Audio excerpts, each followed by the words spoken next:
Muy buenos días. El tema que vamos a estar viendo hoy es en cuanto a este proyecto de paquete fiscal que estaría aprobándose en breve aparentemente, pero lo vamos a estar viendo específicamente para lo que es el régimen simplificado y cuál es la comparación con el régimen actual. Les habla Marianela López, soy contadora pública, egresada en la Universidad de Ciencias Económicas de Buenos Aires y profesora adjunta de la misma casa. También expositora de diferentes cursos y conferencias dictados dentro del Consejo Profesional de Ciencias Económicas de Cava y dentro de la Facultad de Ciencias Económicas de Buenos Aires, y escritora de artículos doctrinarios, tanto impositivos como previsionales, que fueron publicados en Editorial La Ley y en Editorial RPAR. Antes de iniciar, les quiero dejar mi correo electrónico, que es el que tienen ahí en pantalla, por si les llega a surgir alguna duda y me quieren hacer alguna consulta, ya sea de esta noticia o de noticias anteriores. A medida que voy recibiendo las consultas, las voy respondiendo. Bueno, yendo a lo que establece este nuevo proyecto de la ley de las medidas fiscales, la novedad que tiene para lo que es el régimen simplificado es que para el caso de las prestaciones y locaciones de servicios se estarían extendiendo 3 categorías más hasta llegar a la categoría K. Recordando un poco hasta el momento, las últimas 3 categorías es específicamente para aquel contribuyente que realice la venta de bienes únicamente, porque si realiza venta de bienes y la complementa con una locación o un servicio, o se trata de actividades diferentes, pero que hace por un lado la venta y por el otro lado servicios, no podía o no puede hasta el momento utilizar las últimas 3 categorías. Será exclusiva o es actualmente todavía exclusiva para la venta de bienes. Bueno, ahora se estaría extendiendo, con lo cual también tienen para los servicios y las locaciones, al tener estas 3 categorías, ya van a tener un margen más amplio de ingresos brutos máximos. Por otro lado, también se eleva el precio unitario de venta. Esto sí es específico para quienes realizan venta de bienes. Lo que tienen que hacer es agarrar el bien con mayor valor, y ese bien en el proyecto no puede superar los 385.000 pesos. Actualmente, la ley vigente establece un máximo de precio de venta unitario de 180.589,67. La actualización de los parámetros de ingresos y alquileres también se estaría incrementando, y todo se aumenta a la categoría K para las prestaciones y locaciones de servicios. Acá lo que tienen es la comparación entre los ingresos brutos de vengados y los alquileres de vengados, entre lo que está actualmente vigente y, por otro lado, al monto que se estaría incrementando con el proyecto. Hay que tener en cuenta que cuando vamos a ver los ingresos o los alquileres de vengados, para ver en qué categoría estamos encuadrados, ya sea porque somos nuevos contribuyentes y entonces uno más o menos calcula, estima lo que pueda llegar a obtener de ingresos, o bien porque ya veníamos estando inscriptos en lo que es el régimen general y ahora nos queremos pasar al régimen simplificado, o estamos dentro del régimen simplificado y uno quiere ver si estamos bien categorizados o hay que recategorizarse. Lo que tengo que tener en cuenta de los ingresos brutos de vengados son los últimos 12 meses anteriores al momento en que me estoy fijando si estoy bien en la categoría o no. Es decir, no es que tengo que ver un año calendario, sino que voy a tener que ir desde el momento en que estoy parada 12 meses anteriores. Y para los alquileres de vengados lo mismo. Esto es en el caso de que esté alquilando el lugar donde desarrollo mi actividad. Entonces, el alquiler que se toma va a ser el de vengado, independientemente de si se paga o no, porque lo que es el monotributo, todo se rige por lo devengado. Entonces, lo que tengo que considerar también son los 12 meses anteriores a ese momento en el cual estoy evaluando la categoría o la recategorización que se haya acordado en el contrato. También se incrementa el impuesto integrado, tanto para las locaciones, prestaciones, como para la venta de bienes muebles. En este caso estamos hablando solamente del impuesto, recordando que lo que es el régimen simplificado, en la parte impositiva estaría incluyendo IVA y también ganancias porque está exento de estos impuestos. La cuota tiene la parte impositiva que incluye IVA y ganancias y por el otro lado tiene la parte previsional que estaría incluyendo obra social y autónomos. Entonces, esta es la parte en donde tengo que evaluar si, por ejemplo, vengo estando en el régimen general como responsable inscripto, capaz estoy en el régimen general como sujeto exento, es el momento donde tengo que evaluar si realmente me conviene o no pasarme al régimen simplificado. A veces puede pasar que por el monto de la cuota no me conviene ser del régimen simplificado, porque si voy por el régimen general puedo deducirme los gastos, en cambio en el monotributo, en el régimen simplificado todos los gastos son costos que se tienen que afrontar. La realidad que en algunos casos no conviene estar dentro del régimen simplificado, más allá de que si es solamente pagar una cuota mensual y no presentar declaraciones juradas, pero la verdad es que a veces hasta si hago una comparación en diferentes escenarios, puedo hasta pagar menos impuesto estando dentro del régimen general. Pero también hay que ver la actividad, hay que ver a qué cliente se apunta, ¿no? Porque no es lo mismo apuntar a un cliente consumidor final que a un cliente responsable inscripto, o bien si soy sujeto autónomo por una actividad profesional, muy probablemente ahí no va a convenirme ser del régimen general, porque voy a tener muchas retenciones en lo que es, por ejemplo, impuesto a las ganancias con la RG 830, con lo cual, en ese caso, me conviene obviamente ser del régimen simplificado. Entonces esto hay que evaluarlo porque en las últimas categorías el impuesto integrado, como ven ahí en pantalla, se incrementa bastante. Entonces no es cuestión de decir, bueno, me conviene estar dentro del régimen simplificado, sino que a veces, en muchos casos, en función a la actividad y al cliente en el cual se apunta esa actividad, en muchos casos no nos conviene estar dentro del régimen simplificado.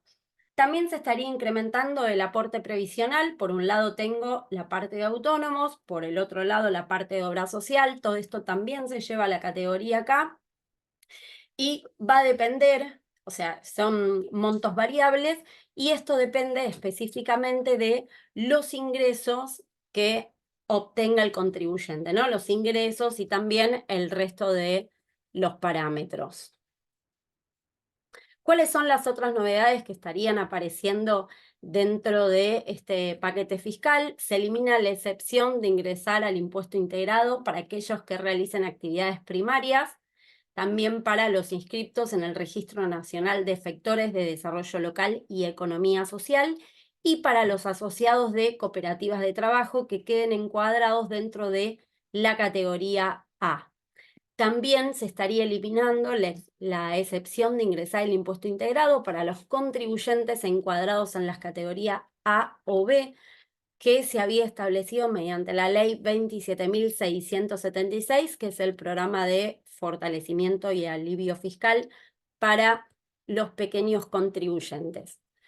Quiere decir que en este caso ya se estarían quitando dos beneficios. Por otro lado, se mantiene la forma de actualización de parámetros y acá se faculta al Poder Ejecutivo a poder incrementar durante todo el periodo fiscal 2024 los montos máximos de facturación, como de alquileres de vengados y los importes de impuestos integrados a ingresar y también las cotizaciones previsionales, el precio unitario de venta, valor de operaciones recurrentes y el valor como requisito de ingresos que esté previsto en el registro de inclusión y promoción del trabajo independiente. También se limita la actualización del impuesto integrado y las cotizaciones previsionales, no pudiendo aumentar más que el porcentaje de aumento que se establezca para el importe máximo de facturación en cada categoría. ¿Cuál es la vigencia? El incremento y las actualizaciones de los montos y parámetros van a entrar en vigencia y van a tener efectos a partir del 1 de enero de 2024, con lo cual una vez que se apruebe el proyecto, esto se estaría aplicando de manera retroactiva. Como antes bien dijimos, se extienden los parámetros para la actividad de locación y prestación de servicios hasta la categoría K y se estaría también elevando el precio unitario de venta. Por último, algo también que es bastante importante. El artículo 104 del proyecto dispone que van a poder volver al régimen simplificado aquellos sujetos excluidos de pleno derecho, es decir, aquellos que se hayan excluido voluntariamente o de oficio por parte de AFIP. Los únicos que no van a poder estar volviendo son los que renunciaron al régimen. Esto se va a tener que rever o ver específicamente algunos puntos, porque si no acá estamos con que si el fisco me excluyó de oficio del régimen simplificado al régimen general, voy a poder regresar al monotributo sin tener esa necesidad de tener que esperar 3 periodos fiscales. Pero si renuncié voluntariamente porque me di cuenta de que me excedí en los parámetros o para poder utilizar el beneficio del régimen puente permanente del régimen simplificado al régimen general, aparentemente en ese caso no se podría volver al régimen simplificado. De todas maneras, hay que esperar a ver si esto se termina aprobando y si alguno de los artículos, como por ejemplo este, se termina aclarando. Entonces, como para poder terminar un poco con esto y recordar, nosotros teníamos que para pequeños contribuyentes solamente se pueden inscribir las personas humanas, o sea, ya no pueden inscribirse. Hace unos años las sociedades, las regularmente constituidas nunca, pero digo, las sociedades informales como una sociedad de hecho ya no podían inscribirse dentro del régimen, solamente se pueden inscribir las personas humanas por su actividad de venta de bienes, locaciones o prestaciones de servicio. También se pueden inscribir los integrantes de cooperativas de trabajos y los trabajadores independientes promovidos, que son aquellos sujetos que tienen algún que otro beneficio, vamos a ver también qué pasa con esto, para poder irse insertando de a poco en la economía. Como antes les mencionaba, la misma cuota del régimen simplificado contiene 3 partes. Una parte que es la impositiva, que se divide en impuesto a las ganancias y también en IVA, y otra parte que es la previsional, que está compuesta por la obra social y la jubilación. Todo esto es lo que voy a tener que evaluar al momento de si puedo estar dentro de este régimen y de poder, si realmente me conviene, sobre todo en las categorías que son más elevadas por el impuesto que se tiene que pagar, por la cuota que se tiene que afrontar todos los meses. Dentro de los sujetos están las personas humanas y incluyendo también las sucesiones indivisas en carácter de continuadoras cuando el contribuyente inscripto fallece. Hasta ese momento, desde ese momento y hasta que se aprueba el testamento o ya se establece la declaración de herederos, bueno, hasta ese momento se va a tener que tributar mediante la sucesión indivisas por la venta de bienes o prestaciones de servicios. Entonces, ¿quiénes no van a poder formar parte de este régimen? Las sociedades regularmente constituidas, quienes sean directores, socios, que tengan alguna conducción dentro de las sociedades regularmente constituidas. En ese caso son sujetos que están obligados a pagar autónomos y tienen que inscribirse en el régimen general y por sus honorarios los van a tener que estar declarando mediante la 4ª categoría. Después tampoco se pueden inscribir, antes les mencionaba, cualquier tipo de sociedad y quien sea inscripto por otras actividades. Hay que recordar que existe incompatibilidad entre responsable inscripto y monotributista. Si tengo 2 actividades y ambas están grabadas en IVA, o por las 2 actividades soy responsable inscripto o por las 2 actividades soy monotributista, pero no puedo hacer un mix. Donde sí hay compatibilidad es cuando,